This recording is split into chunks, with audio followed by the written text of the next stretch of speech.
Hello, എല്ലാവർക്കും ഇന്നത്തെ പുതിയൊരു വീഡിയോയിലോട്ട് സ്വാഗതം. ഇന്ന് നമ്മൾ ചിക്കൻ മയോ പോക്കറ്റാണ് തയ്യാറാക്കുന്നത്. അത് തയ്യാറാക്കാനായിട്ട് ഫസ്റ്റ് നമുക്ക് മാവ് തയ്യാറാക്കാം. എന്നിട്ട് ഞാനിവിടെ 1 കപ്പ് ഗോതമ്പ് മാവിലോട്ട് ഒരു 3 ടേബിൾ സ്പൂൺ തൈര്, ഒരു 1/4 ടീസ്പൂണോളം ബേക്കിംഗ് സോഡ, അതുപോലെ തന്നെ ഒരു 1/4 ടീസ്പൂൺ ബേക്കിംഗ് പൗഡർ, ആവശ്യാനുസരണം ഉപ്പ്, അതിനോടൊപ്പം തന്നെ ആവശ്യാനുസരണം എണ്ണ. അതായത് ഞാനൊരു 2 ടേബിൾ സ്പൂണോളം എണ്ണയും ഒരു ടീസ്പൂണോളം പഞ്ചസാര എടുത്തിട്ടുണ്ട്. എടുത്തിട്ട് കൂടെ നന്നായിട്ട് നമുക്കൊന്ന് മിക്സ് ചെയ്തൊന്ന് യോജിപ്പിച്ചെടുക്കാം. എന്നിട്ട് നമുക്കിത് കൈ കൊണ്ട് ഇതുപോലെ നന്നായിട്ടൊന്ന് മിക്സ് ചെയ്ത് യോജിപ്പിച്ചതിന് ശേഷം മാത്രമേ ഇതിലോട്ട് നമുക്ക് കുറച്ച് വെള്ളം ഒന്ന് ഒഴിച്ചു കൊടുക്കാം. കുറച്ച് വെള്ളം ഒന്ന് ഒഴിച്ചിട്ട് വേണം നമ്മളിത് കുഴച്ചെടുക്കാനായിട്ട്. സ്റ്റാർട്ടിങ്ങിൽ തന്നെ ഒത്തിരി വെള്ളം ഒഴിക്കല്ലേ. അതുപോലെ തന്നെ അത് ഒത്തിരി സോഫ്റ്റ് ആവേണ്ട ആവശ്യമില്ല. ഈ ഒരു പരുവത്തിൽ വേണം കുഴച്ച് എടുക്കാനായിട്ട്. ആദ്യത്തെ സ്റ്റെപ്പ് ഇതുപോലെ നമ്മളൊന്ന് കുറച്ചൊന്ന് ഹാർഡായിട്ട് കുറച്ച് വെള്ളം ഒഴിച്ചിട്ട് ഒന്ന് ഹാർഡായിട്ടൊന്ന് മിക്സ് ചെയ്തെടുത്തതിന് ശേഷം ഇതുപോലെ കൈ കൊണ്ട് നന്നായിട്ട് ഇതുപോലെ ഒന്ന് പ്രസ് ചെയ്ത് ഇതുപോലെ ഒന്ന് കൊടുത്തിട്ട് നന്നായിട്ടൊന്ന് കുഴച്ചെടുത്താൽ മതി കേട്ടോ. അപ്പോഴത്തേക്ക് നല്ല സോഫ്റ്റായിട്ട് നമുക്ക് കിട്ടും. കുറച്ച് നേരം ടൈം എടുക്കും നമ്മൾ ഈ ഒരു മാവ് ഒന്ന് റെഡിയാക്കി എടുക്കാനായിട്ട്. എന്നിട്ട് നമുക്കൊരു മണിക്കൂർ നമ്മളിത് റെസ്റ്റിംഗ് ടൈമാണ്. മാവിൻ്റെ അപ്പോഴത്തേക്ക് നല്ല രീതിയിൽ ഒന്ന് റെഡിയായിട്ട് കിട്ടുള്ളൂ. അപ്പോൾ ഇതിൻ്റെ മുകളിലോട്ട് ഞാൻ കുറച്ച് ഓയിലും കൂടെ ഒന്ന് തടവി കൊടുത്തിട്ടുണ്ട്. എന്നിട്ട് നമുക്കിത് ഒരു മണിക്കൂർ നമുക്ക് വയ്ക്കാം. ഈ ഒരു മണിക്കൂർ കൊണ്ട് തന്നെ നമുക്ക് ബാക്കി കാര്യങ്ങളെല്ലാം കൂടെ നമുക്ക് ചെയ്തെടുക്കാം. അതിൻ്റെ ഉള്ളിൽ ഫില്ലിങ് തയ്യാറാക്കാം. എന്നിട്ട് ഞാനിവിടെ ചിക്കൻ എടുത്തിട്ടുണ്ട്. ചിക്കന് ഞാൻ കുറച്ച് ഉപ്പും അതുപോലെ തന്നെ കുറച്ച് കുരുമുളക് പൊടി ഇട്ടിട്ട് ഒന്ന് വേവിച്ചെടുത്ത ചിക്കനിലാണ്. അതിന് ചെറുതായിട്ട് കട്ട് ചെയ്തെടുത്തിട്ടുണ്ട്. അതിലോട്ട് ഞാൻ കുറച്ച് ക്യാരറ്റും അതുപോലെ തന്നെ കുറച്ച് ക്യാബേജും കുറച്ച് മയോണൈസും ഒന്ന് ചേർത്ത് കൊടുക്കുന്നുണ്ട്. അപ്പോൾ ഇതിൽ ആവശ്യത്തിന് ഉപ്പുണ്ട്. അതുകൊണ്ട് ഞാൻ പിന്നെ എക്സ്ട്രാ ഉപ്പ് ചേർക്കുന്നില്ല. എന്നിട്ട് നന്നായിട്ട് നമുക്കൊന്ന് മിക്സ് ചെയ്ത് കൊടുക്കാം. മിക്സ് ചെയ്ത് കൊടുത്തതിന് ശേഷം ഇതിലോട്ട് നമുക്ക് കുറച്ച് കുരുമുളക് പൊടിയും കൂടെ ഒന്ന് ചേർത്ത് കൊടുക്കാം. അപ്പോൾ നിങ്ങൾക്ക് പച്ചമുളകൊക്കെ വേണമെങ്കിൽ പച്ചമുളക് ചേർത്ത് കൊടുക്കും. അപ്പോൾ നമ്മൾ കുട്ടികൾക്കായിട്ടൊക്കെ തയ്യാറാക്കുമ്പോഴത്തേക്ക് ഒരുപാട് പച്ചമുളകിൻ്റെ ഒന്നും ആവശ്യം വരുന്നില്ല. പിന്നെ ഞാനിവിടെ കുറച്ച് കുരുമുളക് പൊടിയും കൂടെ ചേർത്ത് കൊടുക്കുന്നുണ്ട്. ഇത് നന്നായിട്ട് നമുക്ക് ഒന്ന് മിക്സ് ചെയ്തൊന്ന് യോജിപ്പിച്ചെടുക്കാം. ഇത്രയേ ഉള്ളൂ നമ്മളെ ഫില്ലിങ്. നിങ്ങൾക്ക് ഇതുപോലെ നിങ്ങൾക്ക് ഇഷ്ടമുള്ള ഫില്ലിങ് നിങ്ങൾക്ക് ചെയ്തെടുക്കാം. കണ്ടല്ലോ, നമ്മുടെ മാവ് ഇപ്പം നല്ല സോഫ്റ്റായിട്ട് നല്ല അടിപൊളിയായിട്ട് നമ്മളെ മാവ് കിട്ടിയിട്ടുണ്ടേ. ഇനി നമുക്കിത് തയ്യാറാക്കാനായിട്ട് തുടങ്ങാം. അപ്പോൾ ഞാനിവിടെ ഒരു ചപ്പാത്തി പലക എടുത്തിട്ടുണ്ട്. അതിലോട്ട് നമുക്ക് ഓരോ ഇതായിട്ട് വെച്ചിട്ട് നന്നായിട്ട് ഇതുപോലെ ഒന്നും കൂടെ ഒന്ന് റോൾ ചെയ്തെടുക്കണം കേട്ടോ. അപ്പോഴത്തേക്ക് നല്ല സോഫ്റ്റായിട്ട് നമ്മൾ ഇത് കിട്ടുന്നത്. നമ്മൾ നമ്മളിത് ദോശത്തവിയിൽ വെച്ച് നമ്മളിത് റെഡിയാക്കുമ്പോൾ ഇത് നന്നായിട്ടൊന്ന് പൊന്തി വരും കേട്ടോ. ആ ഒരു പരുവത്തിന് വേണം ഇത് കിട്ടാനായിട്ട്. അപ്പോഴത്തേക്കും നമുക്ക് ഇതിൻ്റെ ഉള്ളിൽ നമുക്ക് ഫില്ലിങ് വെക്കാനായിട്ട് പറ്റുള്ളൂ. അപ്പോൾ നന്നായിട്ട് നമുക്കൊന്ന് പരത്തിയെടുക്കാം.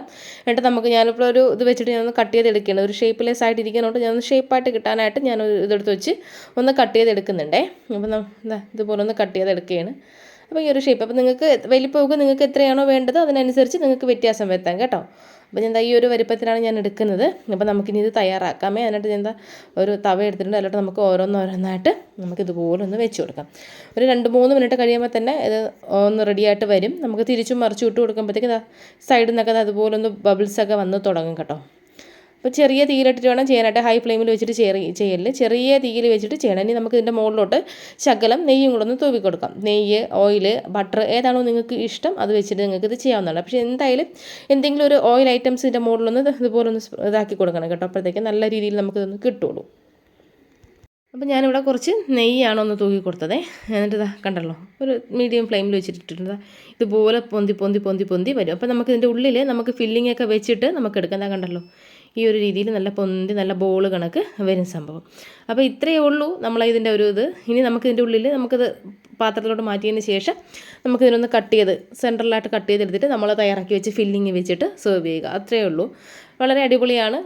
നമ്മൾ ഗോതമ്പ് മാവ് വെച്ചിട്ട് നമുക്കിതൊന്ന് ചെയ്തെടുക്കാൻ പറ്റുന്നതാണ്. അപ്പോൾ നിങ്ങളുടെ മൈദാ മാവിൽ വെച്ചിട്ടാണെങ്കിൽ നിങ്ങൾക്ക് ചെയ്യാം. അപ്പോൾ ഞാൻ പിന്നെ കുറച്ചും കൂടി ഗോതമ്പ് മാവ് എടുത്ത് തന്നേ ഉള്ളൂ.